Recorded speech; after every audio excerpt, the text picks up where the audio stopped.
The rain fell hard on the marshlands of Veloth Prime. It was a cold rain, the kind that cut through armor and made soldiers wish they were anywhere else. Commander Kira Veloth stood at the edge of her patrol zone and looked up at the dark sky. Somewhere up there, another battle was being fought. She could see the flashes of light like distant lightning, as human and Volanthi ships killed each other among the stars. The war had lasted 11 years now. Kira had been fighting for 9 of those years. She had killed humans. She had watched her friends die. She had done terrible things in the name of her people, and she had stopped feeling proud of any of it a long time ago. Her communicator made a noise. "Commander, we have a crash site. Human fighter. Grid 7, near the old water treatment facility." Kira closed her eyes for a moment. Another dead human to report. Another body to count. "I am on my way," she said. She walked through the marsh with 4 soldiers behind her. The ground was soft and wet. Their boots made sucking sounds with every step. The air smelled like rotting plants and smoke. In the distance, she could see the glow of fire where the human ship had gone down. The crash had torn a long path through the marsh. Trees were broken. The ground was burned black. Pieces of metal were everywhere, some still glowing red from the heat. The human fighter had hit the ground hard and then slid for maybe 200 meters before stopping against a hill of mud. "Check for survivors," Kira ordered, though she did not expect any. No one could survive a crash like this. Her soldiers spread out. They moved carefully, weapons ready. Humans were dangerous even when they were dying. Everyone knew stories about wounded humans who had killed Volanthi soldiers with their last breath. Humans did not give up. That was what made them so hard to fight. Kira walked to the main body of the crashed ship. The canopy was cracked but still in place. She could see someone inside, not moving. She climbed up onto the broken wing and looked through the damaged glass. The human was young. That was her first thought. He looked young even by human standards, with short brown hair and a face that might have been handsome before the crash. Now half of that face was covered in burns. His flight suit was torn and bloody. His leg was trapped under a piece of metal that had bent inward during the impact. He was alive. She could see his chest moving very slowly as he breathed. "Commander?" One of her soldiers had climbed up beside her. "Is he dead?" Kira looked at the young human for a long moment. His eyes were closed. He looked peaceful, like he was sleeping. She thought about her orders. No survivors, no mercy. Those were the rules of this war. Both sides followed them. "Yes," she heard herself say, "he is dead. The crash killed him." The soldier nodded and climbed back down. "Should we burn the wreck, Commander?" "No, leave it. The marsh will take it soon enough. We need to get back to base before the storm gets worse." She waited until her soldiers had moved away. Then she reached down and checked the human's neck for a pulse. It was there, weak but steady. He was stronger than he looked. "What am I doing?" she thought. This is madness, but she had made her choice. She did not know why. Maybe she was tired of death. Maybe she was tired of following orders that made her feel sick. Maybe she just wanted to do one thing, one small thing, that was not about killing. She waited until dark. The storm had grown worse, which was good. No one would be watching. She went back to the crash site alone, carrying a medical kit and a stretcher she had stolen from the base supplies. The human was still alive, but barely. She worked quickly, cutting away the metal that trapped his leg. The leg was badly broken. She did what she could to stop the bleeding and wrapped the wounds tight.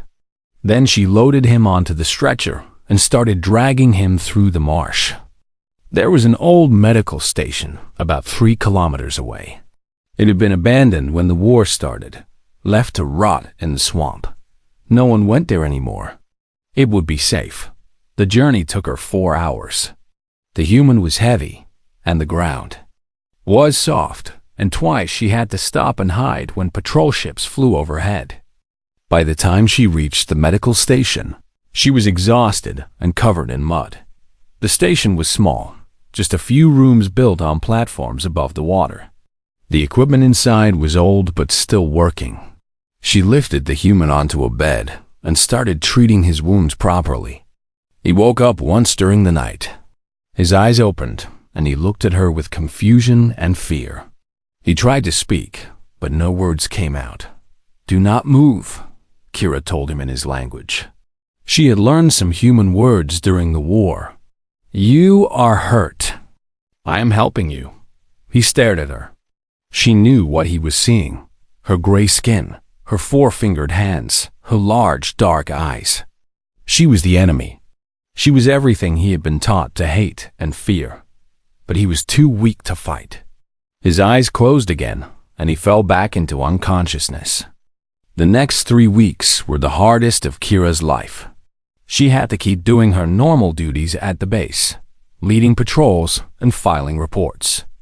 But every night, she went to the hidden station to care for the human. She stole medicine and food. She changed his bandages. She sat with him when the fever made him shake and cry out in his sleep. She learned his name from the tags around his neck. Daniel Cole. He was 24 years old. He was a pilot from a ship called the Starbound Hope. On the 5th day, the fever broke, and Daniel woke up properly. He looked at her with clear eyes for the first time. "Why?" he asked. His voice was rough and weak. "Why are you helping me?" Kira did not have a good answer. "I do not know," she admitted. "Perhaps I am tired of killing. You should let me die. Your people would give you medals for killing a human pilot. Perhaps. But I do not want medals." He was quiet for a long time after that. Then he said, "My name is Daniel. I know. I read your tags." "What is your name?" She hesitated. Telling him her name felt like crossing a line she could not uncross. But she had already crossed so many lines. "Kira," she said. "My name is Kira Velith. Kira." He said her name slowly, like he was testing how it felt in his mouth. "Thank you, Kira, for not killing me. Do not thank me yet. You may still die. Your wounds are serious. But you are trying to save me. That is more than anyone else would do." He was right. She knew he was right. If anyone found out what she was doing, she would be executed. Her family would be shamed. Her name would become a curse word among her people. She was risking everything for this human she did not know. But when she looked at him, she did not see an enemy. She saw a young man who was scared and hurt and far from home. She saw someone who deserved a chance to live, even if the war said otherwise. "Rest now," she told him. "You need to get stronger." Daniel closed his eyes. But before he fell asleep, he said something that Kira would remember for the rest of her life. "I will not forget this. Whatever happens, I will not forget what you did for me." She sat in the darkness and listened to him breathe, as she wondered what she had started. The days before the peace renewal ceremony were the longest of Kira's life. She went through her normal routine, attending meetings and reviewing documents and smiling at diplomats who might be planning to kill her. Every face became suspicious. Every shadow felt dangerous. Daniel worked in secret. He had brought a small team of human operatives with him, men and women who specialized in finding threats and stopping them. They moved through the station like ghosts, watching and listening and gathering information. "We have confirmed 3 assassination teams," Daniel told her during one of their hidden meetings. They met in an unused storage room on a lower level, away from cameras and curious eyes. One team is posing as maintenance workers. Another is disguised as journalists from a Volanthi news service. The third is harder to track. They are using someone already inside the ceremony. "Someone with access," Kira said. "A delegate or staff member." "Yes, we do not know who yet." Kira pressed her hands against her eyes. She was tired. She had not slept well in days. How did it come to this? The war ended. We signed treaties. We made promises. Some people do not want peace, Daniel said. They built their whole lives around fighting. Without war, they have nothing. They would rather burn everything down than admit that hatred is not the answer. And they are willing to kill me to do it. They are willing to kill anyone. Daniel moved to stand beside her. But I will not let them hurt you. I promise you that. Kira looked at him. In the dim light of the storage room, she could see the determination in his eyes. It was the same look he had given her in the swamp, when he promised not to forget what she had done. Daniel Cole was a man who kept his promises. Why do you care so much? She asked. About me, about all of this. He was quiet for a moment. Then he said, Do you remember what you told me in that medical station? When I asked you why you were saving me? I said I did not know, that I was tired of killing. You said something else too. Later, when the fever was bad and I could not sleep. You sat with me through the night and talked to me. I do not think you remember. Kira frowned. Those nights had been difficult. She had been exhausted and scared, worried that he would die or that she would be discovered. She had talked a lot, mostly to fill the silence. What did I say? You said that the war had taken everything from you. Your friends, your faith, your hope. You said you did not know who you were anymore, only who you did not want to be. You said saving me was not about me at all. It was about proving to yourself that you were still capable of kindness. The words came back to her now, a faded memory rising from the past. She had forgotten she had said those things out loud. You were honest with me, Daniel continued. More honest than anyone had ever been. You showed me your true self when you had every reason to hide. That meant something to me. It still means something. That was a long time ago. I am different now. Are you? I do not think so. I think you are still the same person who chose mercy over orders. The same person who risks everything for what she believes is right. He reached out and touched her arm gently. That is why I am here, Kira. Not because I owe you a debt. Because you showed me what courage really looks like, and I want to be worthy of that. Kira did not know how to respond. No one had ever spoken to her like this. In the Volanti military, emotions were weakness. In diplomacy, everything was calculation and strategy. Daniel's honesty felt like sunlight breaking through clouds. Before she could say anything, his communicator made a soft sound. He pulled it out and read the message, and his expression changed. We have a problem, he said. My team found something. The conspiracy is bigger than we thought. How much bigger? There is a third party involved. Someone is funding the assassination from outside both our governments. A group called the Merchant Guilds of Kirith. Kira knew the name. The Kirith were traders neutral in the war, but rich from selling weapons to both sides. Why would they want to restart the war? Money. War is profitable for them. Peace is not. They have been losing income since the treaty was signed. This assassination is an investment for them. Kill you, blame humanity. Watch the profits roll in. It made a sick kind of sense. The galaxy was full of people who profited from suffering. Kira had always known this, but knowing it and feeling it were different things. What do? We expose them. All of them. We let the assassination attempt happen, but we control it. We catch them in the act and show the whole galaxy what they planned. That sounds dangerous. It is. But it is the only way to make sure this never happens again. If we just stop the assassination quietly, they will try again and again until they succeed. We need to burn out the rot at the root. Kira thought about it. She thought about standing at the podium during the ceremony, knowing the killers were in the crowd, trusting Daniel and his team to keep her alive. It was a huge risk. Everything could go wrong, but Daniel was right. Half measures would not solve this problem. She needed to be brave, the same way she had been brave in the swamp all those years ago. All right, she said. We do it your way. But I want to know everything. Every detail, every step of the plan. Daniel nodded.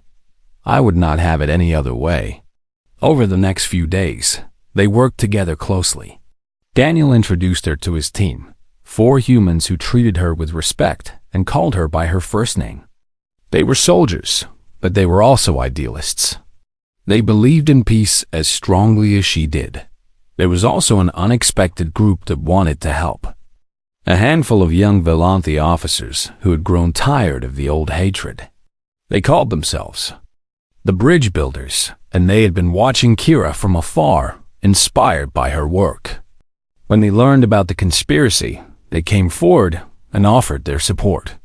We do not want to go back to war, said their leader, a young woman named Lieutenant Vera Das.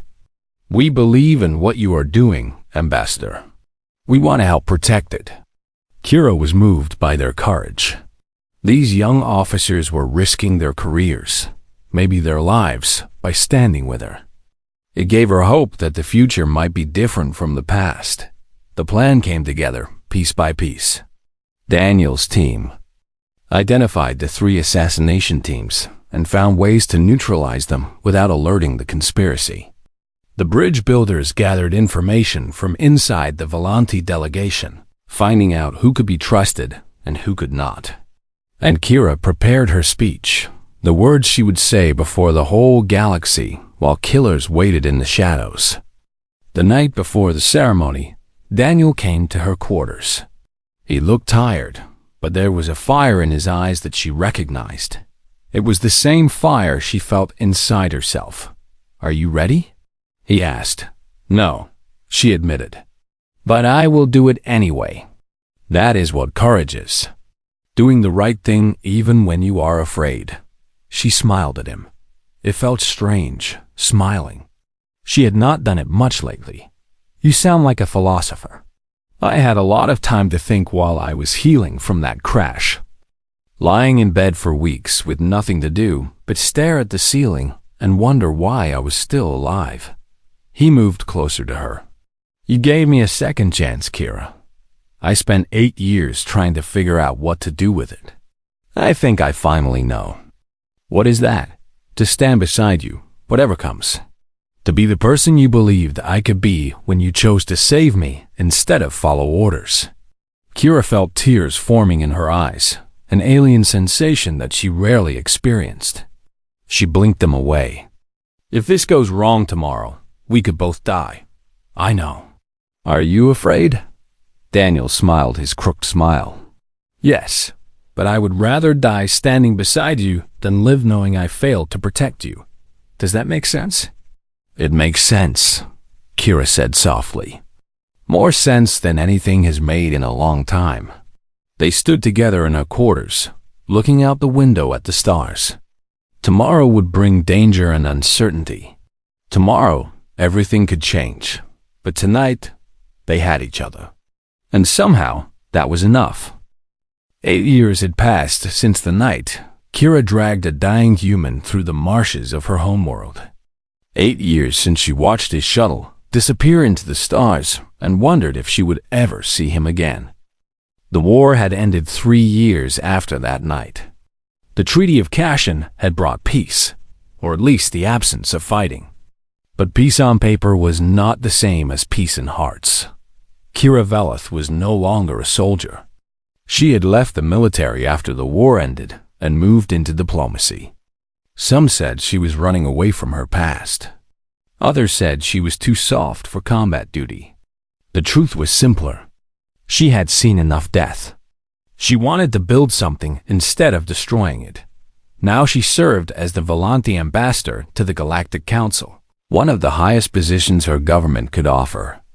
She lived on Meridian Prime, a massive space station that floated between systems and served as neutral ground for all the spacefaring species. Thousands of diplomats from dozens of worlds walked its corridors every day. Kira should have been proud of how far she had come. But most days, she just felt tired. The other Volanthe did not trust her. They called her the human lover behind her back. They said she was too friendly with the enemy, too willing to forgive the species that had killed millions of their people. The High Command had sent observers to watch her, to report on every meeting she had with human diplomats. The humans did not trust her either. To them, she was still Volanthi, still one of the gray-skinned monsters who had bombed their colonies and killed their children. They spoke to her with cold politeness and watched her with suspicious eyes. Kira walked a narrow path between two peoples who hated each other. Some days she thought she was making progress. Other days she thought she was wasting her time. Today was a big day. The peace renewal ceremony was happening in 1 week. Representatives from 47 species would gather in the Grand Assembly Hall to celebrate 5 years of peace between humanity and the Volanthi Dominion. Kira was supposed to give a speech about hope and healing and the future. She had written the speech 3 times already. Every version sounded hollow. The reception hall was crowded with diplomats and their assistants. Kira stood near a window, looking out at the stars and trying to avoid conversations. She did not like these events. Too much talking, too little truth. You look like you would rather be anywhere else. The voice came from behind her. It was a human voice, deep and calm. She turned around and saw a tall man in a Terran Accord military uniform. He was an admiral, based on the markings on his shoulders. His hair was dark with some gray in it, and half his face was covered with old scars from burns. Kira felt her heart stop. She knew those scars. She had treated the wounds that made them in a hidden medical station in the marshes of her homeworld. "Daniel," she whispered. The human smiled. The scars on his face moved with the expression, making his smile look crooked. "I was not sure you would remember me," he said. "How could I forget?" Kira looked around quickly. No one was watching them. "What are you doing here?" "I am the military liaison for the Terran delegation. I volunteered for this assignment. You volunteered?" "Why?" Daniel stepped closer. He lowered his voice so only she could hear. "Because I heard you were the Volanthi ambassador. I wanted to see you again, to thank you properly. That was a long time ago. You do not owe me anything." "I disagree." He looked at her with serious eyes. "You saved my life, Kira. You risked everything for a stranger who was supposed to be your enemy. I spent 8 years thinking about that. I never stopped thinking about it." Kira did not know what to say. She had thought about him too, over the years. She had wondered if he survived, if he made it home, if he ever told anyone what had happened. But she had never expected to see him again. "You look different," she said finally. "Older." "So do you. But you still have the same eyes. The same look, like you are carrying a weight that no one else can see." She almost laughed. "You learned to read Volanthi expressions?" "I learned a lot of things. After you saved me, I decided I wanted to understand your people. Not to fight them better, but to find a way to end the fighting. I studied your language, your culture, your history. I thought maybe if I understood you, I could help build something better. And did you? Help build something better?" Daniel was quiet for a moment. "I tried. I pushed for peace talks when others wanted more war. I argued for the treaty when my own commanders wanted to keep fighting. Some people called me a traitor for it." "I know that feeling," Kira said softly. "I thought you might." He looked out the window at the stars. "The galaxy is strange, is it not? 8 years ago, we were enemies. I was dying in a swamp on your world, and you chose to save me instead of kill me. Now here we are, standing in the same room, working toward the same goal. The goal of peace? The goal of making sure the war stays over. There are people on both sides who want to start fighting again. They think peace is weakness. They think the only way forward is through more blood." Kira nodded slowly. She knew about those people. Some of them were in her own government. "Is that why you really came here, Daniel? To warn me about something?" He looked at her for a long moment. His eyes were the same blue she remembered from the medical station, but harder now. more guarded. I came because I wanted to see you. But yes, there is something else. Something I need to tell you in private. Now? Soon. Not here. Too many eyes, too many ears. He reached into his pocket and pulled out a small card. This is my contact information. Meet me tomorrow at the observation deck on level 47. Come along. Kira took the card. Her fingers touched his for just a moment. This sounds like a trap. If I wanted to hurt you, I would not warn you first. You know that. She did know that. Whatever else had changed about Daniel Cole in the past 8 years, she could see that his core was still the same. He was still the young man who had looked at her with grateful eyes in that swamp and promised not to forget. I will be there, she said. Daniel nodded. He started to turn away, then stopped. Kira, it is good to see you again. Whatever happens next, I want you to know that. He walked away into the crowd, leaving her standing by the window with more questions than answers. That night, Kira could not sleep. She lay in her quarters and stared at the ceiling and thought about Daniel Cole. She thought about the war and the peace and all the years in between. She thought about the enemies she had made and the few friends she had found. Something was wrong. She could feel it like a cold wind against her skin. Daniel had not come all this way just to say thank you. He was here because something dangerous was happening, something he thought she needed to know about. The next day, she went to the observation deck on level 47. It was a quiet place, far from the busy parts of the station. The ceiling was transparent, showing the endless dark of space above. Daniel was already there, standing with his hands behind his back, looking up at the stars. Thank you for coming, he said without turning around. You said you had something to tell me. He turned to face her. His expression was serious. Human intelligence has discovered a plot. There are people who want to kill you, Kira. They want to assassinate you during the peace renewal ceremony and blame humanity for it. The words hit her like a physical blow. What? Who? Factions within your own government. The hardliners who think you are too soft, too friendly with humans. They believe that killing you and making it look like we did, it will restart the war. They think that is what your people need. A reason to fight again. Kira felt cold. How do you know this? We captured one of their agents 3 weeks ago. He talked. He told us everything about the plan, but not everyone involved. There are more conspirators, and we do not know who they all are. Why are you telling me this? Why not report it through official channels? Daniel stepped closer. Because I do not know who to trust in your government. The conspiracy goes high. Maybe higher than I know.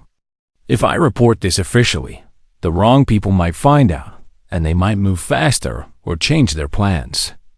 I needed to warn you directly. So what do you expect me to do? Be careful. Be ready. And let me help you. He held out his hand. You saved my life once. Let me save yours. Kira looked at his hand. She thought about all the reasons she should say no.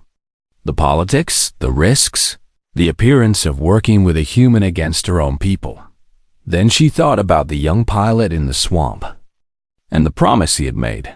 She took his hand. All right, Daniel. Tell me everything you know.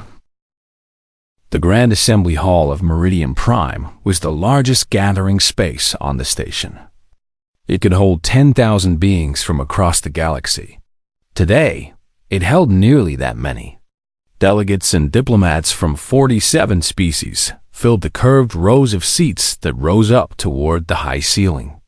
Cameras floated everywhere, broadcasting the ceremony to billions of viewers on thousands of worlds. Kira Velis stood backstage, looking at herself in a mirror. She wore the formal robes of a Volante ambassador, deep blue with silver threads that caught the light. She looked calm and dignified. No one would know that her heart was beating so hard she could hear it in her ears. A soft knock came at her door. Ambassador? It is time. She took one last breath and walked out. The stage was bright with lights. The audience was a sea of faces, some familiar and most not. She could see the human delegation in their section, Admiral Daniel Cole sitting near the front with his team scattered among them. She could see the Volante delegation on the other side, including the high command observers who had been watching her for months. Somewhere in this crowd, killers were waiting. Kira walked to the central podium. Her footsteps echoed in the sudden silence. Every eye was on her. Every camera. Every listener across the galaxy. She began to speak. 5 years ago, we ended a war that nearly destroyed us all. Humans and Volante, two species that had become so consumed by hatred that we almost forgot what we were fighting for. We lost millions of lives. We lost worlds. We lost parts of ourselves that we may never get back. Her voice was steady.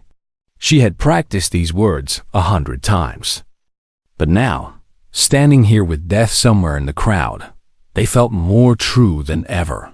Peace is not easy. It requires us to look at our enemies and see ourselves. It requires us to forgive wounds that still ache and build trust where there was only fear. Many people say that such peace is impossible. That hatred is easier. That revenge is more natural than reconciliation. She paused and looked out at the audience. She found Daniel's eyes in the crowd. He gave her a small nod. But I stand here today as proof that they are wrong. Because I have seen what is possible when we choose kindness over cruelty, when we choose hope over hatred. I have seen enemies become allies and strangers become friends, not because it was easy, but because it was right. In the observation gallery high above the assembly floor, Daniel's team moved into position. They had found the sniper nest 3 hours earlier. The assassin was still there, waiting for the perfect moment. He never saw the two operatives who came up behind him and pressed a sedative injector against his neck. On the assembly floor, a man dressed as a journalist started to move through the crowd toward the front. He carried what looked like a camera, but was actually a concealed weapon. Lieutenant Verada saw him coming and stepped into his path. "Excuse me," she said politely. "You are not authorized to be in this area." The man tried to push past her. Vera grabbed his arm and twisted. 2 other bridge builders appeared beside her. The assassin struggled briefly, then went still when he felt the weapon pressed against his back. "We have the second team neutralized," Vira reported quietly into her communicator. But the third team was still out there, and they were closer than anyone knew. Kira continued her speech, unaware of the silent battles being fought around her. The path forward will not be smooth. There are those who do not want peace, who profit from our pain and fear. But we cannot let them win. We cannot go back to the darkness. A Volante delegate stood up from his seat near the front of the hall. He was wearing the formal robes of a council member, someone with full access to the ceremony. No one gave him a second look as he walked toward the aisle. No one except Daniel Cole. Daniel had been watching the Volante delegation carefully. Something about this man was wrong. His movements were too stiff. His eyes were too focused on the stage. And his hand was moving towards something hidden inside his robes. Daniel was out of his seat before he fully understood what he was doing. Years of combat training took over, making his body move while his mind was still catching up. He ran toward the aisle, pushing past startled diplomats. The assassin reached the front row. He pulled a plasma blade from his robes, the weapon glowing with deadly blue light. He raised it and started to run toward the podium, toward Kira. "Kira, get down!" Daniel shouted. She turned. She saw the assassin coming, saw the blade in his hand, saw death racing toward her. But she was behind the podium, too far from cover, too slow to escape. Daniel reached the assassin 3 steps before the stage. He grabbed the man's arm, trying to wrench the blade away. They struggled, both of them strong, both of them desperate. The blade swung wildly, cutting through the air between them. Then Daniel felt a burning pain in his shoulder. The blade had found its target, just not the target the assassin had intended. The plasma burned through his uniform and into his flesh. A white-hot agony that nearly dropped him to his knees, but he did not let go with his good arm. Daniel twisted the assassin's wrist until he heard something crack. The blade fell to the floor. Daniel hit the man once, twice, 3 times, until he stopped moving. Then he collapsed. The assembly hall erupted into chaos. People were screaming and running. Security forces from a dozen species swarmed toward the stage. Cameras caught everything, broadcasting the attack and its aftermath to the entire galaxy. Kira jumped down from the podium and ran to Daniel's side. He was lying on the floor, blood pooling beneath him. The wound in his shoulder was terrible, burned flesh and exposed muscle. But he was breathing. He was alive. "Daniel!" She knelt beside him, pressing her hands against the wound. His blood was warm on her gray skin. "Stay with me. Help is coming." He looked up at her with pain-clouded eyes. "Did I get him? Is he down?" "Yes, you stopped him. You saved me." A weak smile crossed his scarred face. "Good, that makes us even." Medical teams arrived and pushed Kira aside. She watched them work on Daniel, watched them stabilize the wound and lift him onto a stretcher.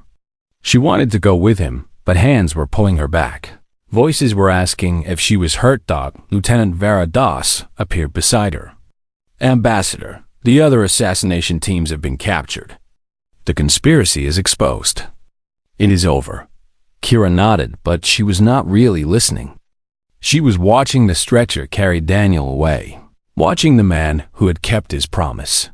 The next few hours were a blur of interrogations and explanations. The captured assassins talked, revealing the full extent of the conspiracy. High-ranking Volanthi officials were arrested. Connections to the merchant guilds of Kirith were documented and shared with every government in the galaxy. But something else happened too, something that no one had planned. The footage of the assassination attempt spread across every news network in the galaxy. Billions of beings watched a human throw himself in front of a blade meant for a Volanthi ambassador. They watched 2 species, who had been enemies for years, work together to stop a conspiracy that threatened them both. They watched. And something changed. In the medical bay of Meridian Prime, Kira finally found Daniel.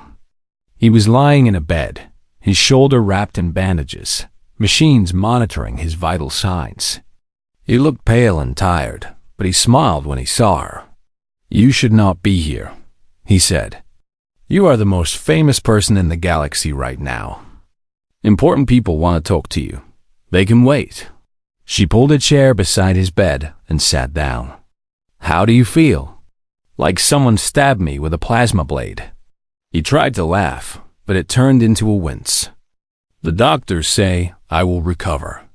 "The wound looked worse than it was. You could have died." "I know. Why did you do it?" He reached out with his good arm and took her hand. His fingers were warm against her gray skin. "Because you saved my life once. Because some debts can never be repaid, only passed forward. Because I made you a promise, and humans keep their promises." Kira felt something break open inside her. All the walls she had built over years of war and diplomacy, all the careful distance she kept between herself and others, it all came crashing down in that moment. She leaned forward and pressed her forehead against his, a gesture of deep trust in her culture. "You stubborn fool," she whispered. "That is what you called me in the swamp," he said, "when I was delirious with fever and kept trying to get up. You remember that?" "I remember everything, Kira. Everything you did for me. Everything you said. I have been carrying those memories for 8 years, waiting for the chance to prove that you did not save me for nothing." They stayed like that for a long moment, forehead to forehead, hand in hand. Outside, the galaxy was changing. The conspiracy's exposure was sending shockwaves through governments and corporations. Old hatreds were being questioned. New alliances were being formed. But in that small medical room, two people who had once been enemies found something that neither of them had expected. They found each other. The aftermath of the assassination attempt changed the galaxy in ways that no one could have predicted. The footage of Daniel throwing himself in front of the blade spread to every world with a screen. It was played and replayed, analyzed and discussed, until everyone in the civilized galaxy knew the story of the human admiral and the Volante ambassador. Some saw it as proof that peace was possible. Others saw it as a trick, a staged event meant to manipulate public opinion. But most people, the ordinary beings who lived ordinary lives on 1,000 different worlds, saw something simpler. They saw two people from enemy species standing together against evil. And that image planted a seed of hope in places where hope had not grown for a long time. The investigations that followed exposed corruption at the highest levels. 17 high-ranking Volante officials were arrested and tried for treason. The merchant guilds of Kirith faced sanctions from every major power in the galaxy. 3 of their leaders fled into the outer territories, hunted by bounty hunters from a dozen species. On Velith Prime, the news of the conspiracy sparked protests in the streets. Young Volante demanded change, demanded an end to the old hatreds that had poisoned their society for generations. They carried signs with pictures of Kira Veleth, calling her a hero, calling her the future. On Earth and the human colony worlds, something similar was happening. Veterans who had lost friends in the war stood before crowds and spoke about the Volante, woman who had saved a human pilot when she had no reason to. They said that if she could show mercy in the darkest time, then perhaps it was time for humanity to show mercy to Daniel Cole healed slowly. The wound in his shoulder left a deep scar that would never fully fade. He wore it proudly, just as he wore the scars on his face from the crash landing long ago. They were reminders of the moments that had shaped him, the choices that had made him who he was. The Terran Accord recognized Kira Veleth as a friend of humanity, an honor that had been given only twice before in human history. The ceremony was held on Earth, in a great hall that overlooked the ocean. Kira stood before thousands of humans and spoke about hope and healing and the power of small kindnesses to change the course of history. "I did not save Daniel Cole because I was brave," she said. "I saved him because I was tired of being cruel. I was tired of following orders that made me hate myself. I saved him because I wanted to remember that I was capable of being something other than a weapon." She paused and looked at Daniel, who was standing at the front of the crowd with the other honored guests. "I never expected to see him again. I thought he would go back to his war, and I would go back to mine, and we would both forget. But he did not forget. He kept his promise.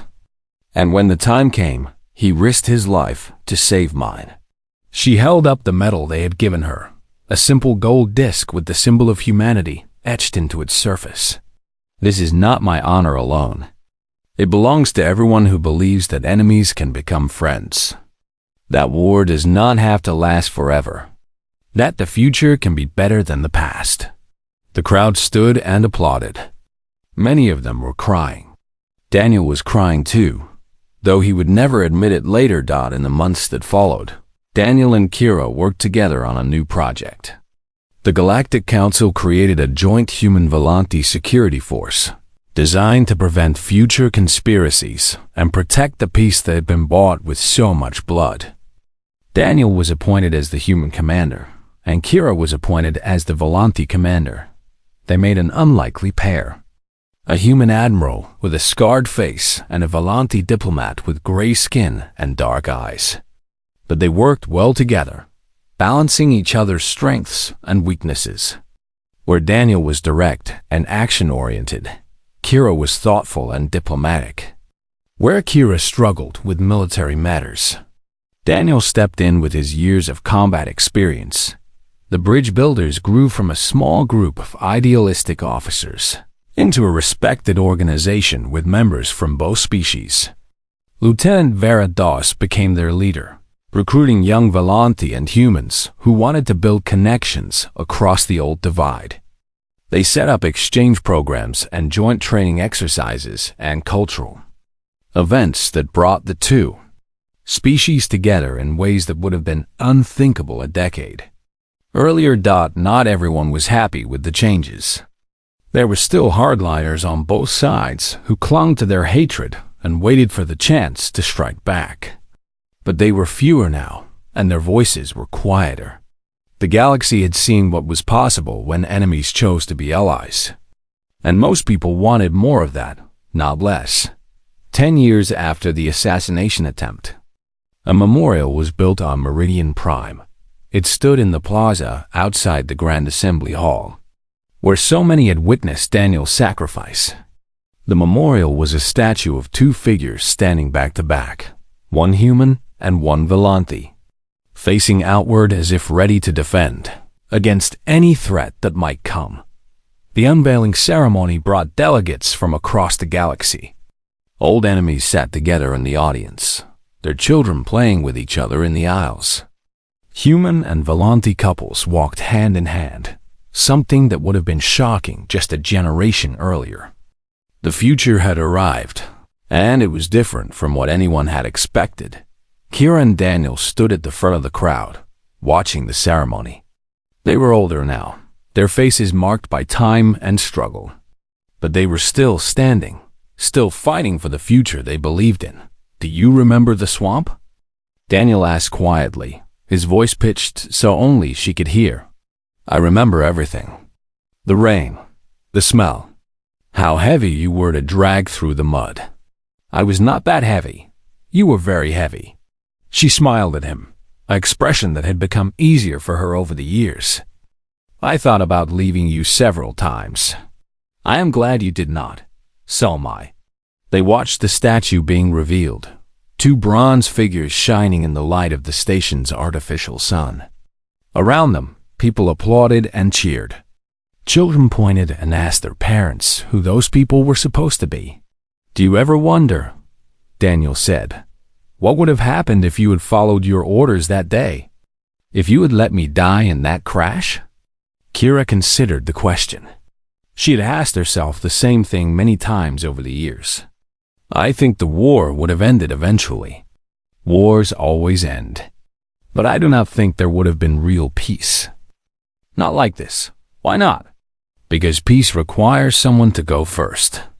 Someone to take the risk and trust that the other side will not destroy them for it. That day in the swamp, I took that risk. And you honored it. You proved that the risk was worth taking." Daniel nodded slowly. "So everything that came after all of this, it started with one choice?" "Everything always starts with one choice. That is how change happens. One person decides to do something different, and the universe shifts around them." He turned to look at her, his blue eyes meeting her dark ones. "You know, I have never properly thanked you. Not really. I have said the words, but I do not think words are enough for what you did. Then do not use words. Show me how. Keep living. Keep building. Keep proving that saving you was the right choice." She reached out and took his hand, her gray fingers intertwining with his pale ones. "That is the only thanks I need." The ceremony ended, and the crowd began to scatter.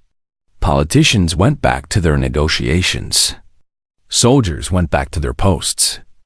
Ordinary people went back to their ordinary lives. But Daniel and Kira stayed where they were, standing before the memorial that honored what they had built together. Behind them, human and Volanti children ran and laughed, their voices mixing together in a sound that would have been impossible a generation ago. This is what humans do. They remember. They return. They pay forward the kindness they receive in ways that multiply across generations. When Kira saved Daniel in the swamp, she did not know what she was starting. She was just tired of killing, tired of hate, tired of being someone she did not want to be. But humans are stubborn. They carry their debts until they can repay them, and then they repay them with interest. Daniel had promised not to forget, and he had kept that promise in ways neither of them could have imagined. Standing together in the light of a memorial to peace, they were living proof of what was possible. Two enemies who had become allies. Two allies who had become something more. A bridge between species, built not with treaties or weapons, but with trust. Kira had saved a human enemy during the war. Years later, he returned as her champion. And together, they changed the galaxy. The end.